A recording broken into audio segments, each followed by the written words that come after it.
this team, this organization, developing hitters at any level, at any sense. There's just nothing there. I see a team full of underachieving veterans, complacent veterans who are just working out the last years of their career. And it's very, very disappointing.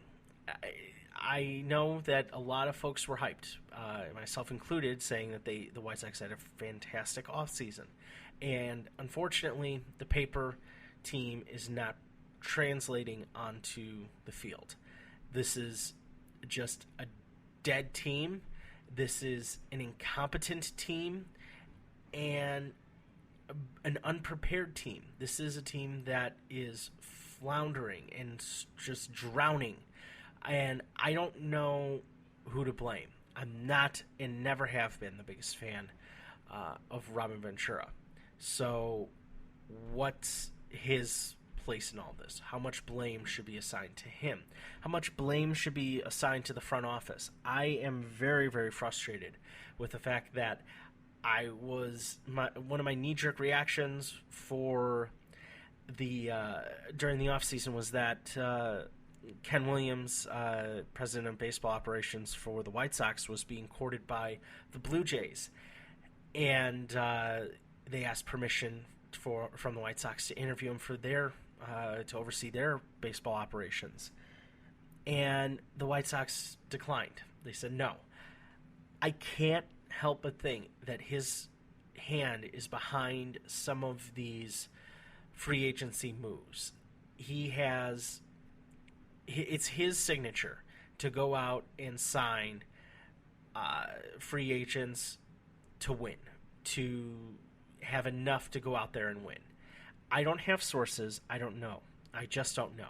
But what you saw previously with when Rick Hahn, and Rick Hahn still is running the team as far as I know, as far as being general manager, turning out Jake Peavy for Avisail Garcia a couple years ago, having that will and want to go out and shed salary, dump it out there, trade veterans, acquire prospects, acquire minor league talent, acquire those guys, those players that are on the cusp of breaking out to the major leagues, from teams that need that extra veteran push potentially, or are willing to make that move.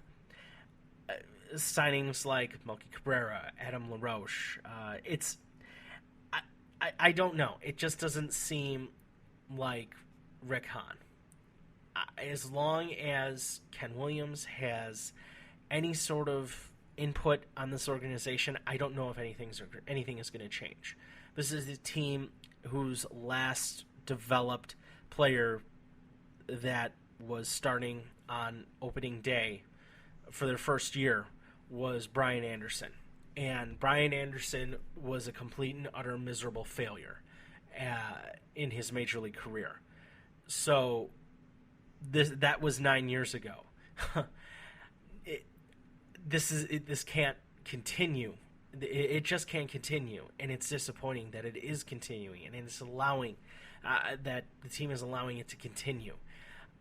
I'd like to think that every once in a while, the scouting staff, this development staff would be able to develop a player that can execute, that can adopt the new way of approaching hitting, of hitting for on-base percentage, just developing players that you're seeing that are coming up from, whether it's the Twins organization, whether it's the Rays, whether it's the Royals. Why can't the White Sox find them? And that's the most frustrating thing right now. It's all roses, though, over on Sunshine, Roses, and Rainbows over at Wrigley Field. So their prospects are coming up and doing what they're supposed to do, and making it miserable for me, I guess is one way to put it. And Bears training camp, mandatory OTAs are have started. Voluntary ones were a couple weeks ago. Martellus Bennett sat those out because, well, he thinks he's entitled to a new contract, or he wants a new contract. I don't particularly care. This is a guy that disappeared, is a bit of loose cannon. I'd say has a few screws loose. Maybe is somebody that has taken a few too many hits to the head. But this is a guy that's had trouble at other organizations as well. Dallas let him go.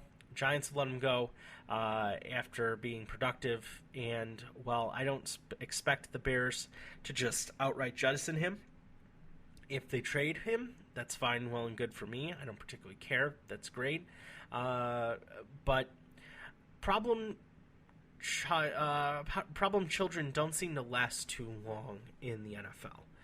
Everyone gets onto your game, and the pressure slowly, I shouldn't say slowly, can shift dynamic from ownership to the player in a very quick fashion. Drop of a hat, turn on time, however you want to say it. It can shift. I don't expect Martellus Bennett to last the year in New York. I don't expect him to last 2 years in New York. That's because he's just that insane. And I'd like to think that that NFL fans wise up to what players are putting down. And if you're not performing, it's put up or shut up, and shut up and get out, unfortunately, is what shut up ends up being in the NFL. And it's over very, very quickly. So if that happens, okay, that's great.